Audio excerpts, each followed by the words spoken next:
রাঙামাটির রাজবন বিহারে বেইনঘর ও সুতা কাটার মধ্য দিয়ে শুরু হয়েছে বৌদ্ধ ধর্মাবলম্বীদের দানোত্তম কঠিন চিবরদান উৎসব।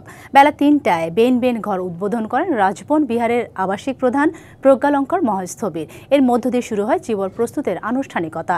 এবার প্রায় ২০০ বেইন ও ১৫০ চরকার সহায়তায় ৬ শতাধিক দায়ক দায়িকা চিবর প্রস্তুতের কাজে অংশ নিয়েছেন। ২৪ ঘন্টার মধ্যে তুলা থেকে সুতা তৈরি, রং করা, বয়ন ও সেলাই শেষে চিবর বিশেষ পরিধেয় বস্ত্র তৈরি করা হবে। শুক্রবার রাজবন বিহারের আবাসিক প্রধান প্রজ্ঞালঙ্কর মহাস্থবিরের হাতে কঠিন চিবর উৎসর্গ করা হবে। এর মধ্য দিয়ে শেষ হবে পার্বত্য চট্টগ্রামের বৌদ্ধ ধর্মাবলম্বীদের সবচেয়ে বড় তীর্থস্থান রাঙামাটির রাজবন বিহারে কঠিন চিবর দানোৎসব। দর্শক, এ বিষয়ে আরও জানাতে যুক্ত হচ্ছেন সহকর্মী সৈকত রঞ্জন চৌধুরী। সরাসরি চলে যাচ্ছি তার কাছে। সৈকত, এখন কি আনুষ্ঠানিকতা চলছে, আর জানাবেন এই যে ব্যাপক লোক সমাগম হয়েছে, এই ঘিরে আইন শৃঙ্খলা পরিস্থিতি কেমন দেখতে পাচ্ছেন, বিস্তারিত জানান আমাদের। সাথে আপনি যেমনটি বলছিলেন, রাঙামাটির রাজবন বিহারে ৪৯তম কঠিন চিবর দান উৎসব শুরু হয়েছে আজকে। মূলত বেইন ঘর যেটি আছে, বেইন ঘরের উদ্বোধন এবং তুলা থেকে সুতা কাটার মধ্য দিয়ে মূলত আজকের এই আনুষ্ঠানিকতা, ২ দিন ব্যাপী যে কঠিন চিবর দান তার আনুষ্ঠানিকতা শুরু হয়েছে। আমি যদি একটু বলে থাকি যে পার্বত্য চট্টগ্রামের নয়, ধারণা করা হয় যে পুরো বাংলাদেশের যে বৌদ্ধ সম্প্রদায় আছে, সকল বৌদ্ধ সম্প্রদায়ের সবচাইতে বড় কঠিন চিবর দান উৎসবের যে আয়োজনটি সেই আয়োজনটি এই রাজবন বিহারে হয়ে থাকে। এই রাজবন বিহারে শুধুমাত্র রাঙামাটির যে বিভিন্ন উপজেলার বৌদ্ধ ধর্মাবলম্বীরা নয়, বাংলাদেশের এবং দেশের বাহিরের বিভিন্ন অঞ্চল থেকে বৌদ্ধ ধর্মাবলম্বীরা এই কঠিন চিবর দানে অংশগ্রহণ করতে আসেন।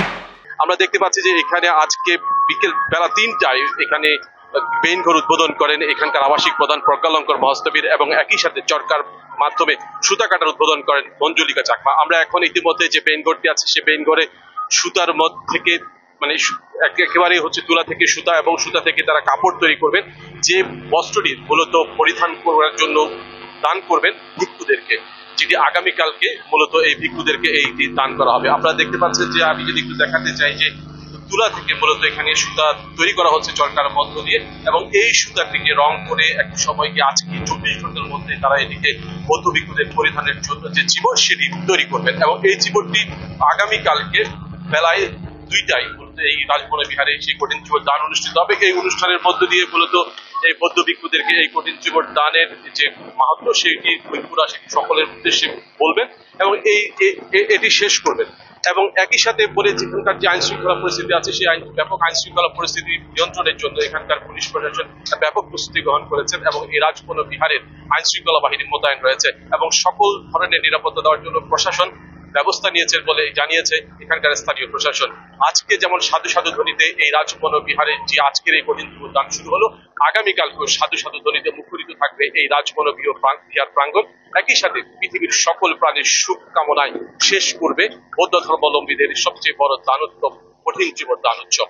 রাঙামাটি থেকে এই ছিল সাথী রঞ্জন, অসংখ্য ধন্যবাদ আপনাকে।